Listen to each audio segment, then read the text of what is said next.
25 000 manifestants à 15 h dans toute la France selon la police. Quel premier bilan faites-vous de ce 8e samedi de mobilisation nationale des Gilets jaunes ?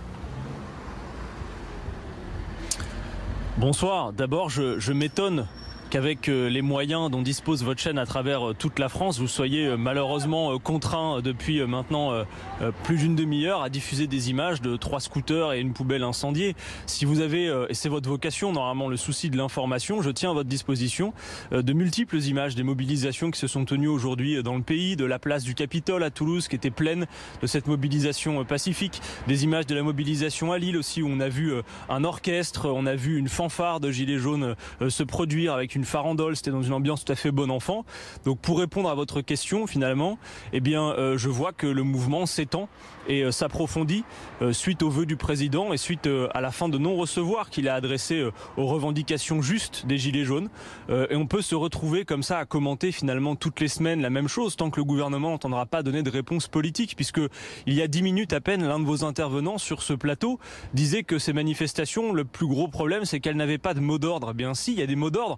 Chacun peut les apprécier, peut-être certains d'entre vous ne les supportent pas, mais par exemple Macron démission, chacun peut s'en faire son appréciation, mais c'est un mot d'ordre, c'est un mot d'ordre puissant que l'on retrouve partout. De la même manière que la justice fiscale, le fait de vouloir refonder nos institutions, ce sont des mots d'ordre. Et j'aime mieux vous dire aussi que, de mon point de vue, ce sont des mots d'ordre positifs parce qu'ils portent l'injonction à un changement important. Et je pense que ce changement important est une opportunité plus qu'une menace, pour tout vous dire. Merci Monsieur Catanès de contribuer à la haine ambiante contre les médias. 2 choses pour vous répondre très rapidement et puis je vous poserai ma question suivante. Non, la première c'est qu'on attendez, laissez-moi terminer s'il vous plaît. Je vous ai écouté, Monsieur Catanès, je vous ai écouté, vous m'écoutez 30 secondes et je vous repose une question. Oui, tout à fait, je l'entends. On aurait pu parler aussi de Montpellier, de Troyes, de Beauvais où aussi il y a eu des tensions et puis il n'y a pas eu de heurts jusqu'à 14 h, 15 h. On a couvert l'intégralité de la manifestation pacifique, des manifestations pacifiques à Paris, malgré comme vous pouvez l'imaginer, eh bien heureusement le manque de heurts, c'est après que les heurts sont intervenus, on les a couverts aussi, c'est notre métier, c'est comme ça que ça marche. Je vous invite à venir ici une journée pour voir comment se conçoit une émission comme celle-là et voir comment on travaille ici. Vous serez probablement rassuré, Monsieur Catanès. La suite de ce mouvement pour vous, elle doit se dérouler comment? Manifestation tous les samedis ou est-ce qu'on discute et on essaie de construire quelque chose? Je vais vous répondre et je me permets de répondre à votre interpellation, Monsieur Misrachi, parce que c'est important.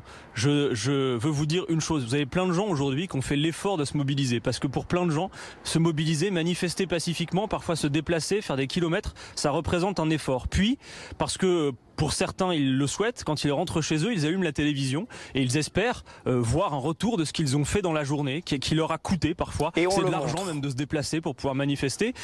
Et vous montrez exclusivement quasiment d'autres choses qui ne représentent pas dans son ensemble ce mouvement. Je dis pas que vous ne devez pas montrer aussi les scènes de violence, c'est votre métier de journaliste. Mais vous devez aussi montrer ce qui se passe très bien partout dans le pays, parce que c'est ça aussi la mobilisation des Gilets jaunes.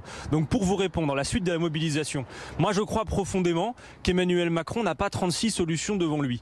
Les Gilets jaunes, les Français d'ailleurs qui les soutiennent toujours majoritairement, vous l'aurez noté à cette heure, ont bien compris que le grand débat d'Emmanuel Macron, sur le même modèle que les grandes concertations qu'il faisait avec les syndicats, c'est un grand cause toujours en règle générale qui permet simplement de mettre la contestation sous le tapis.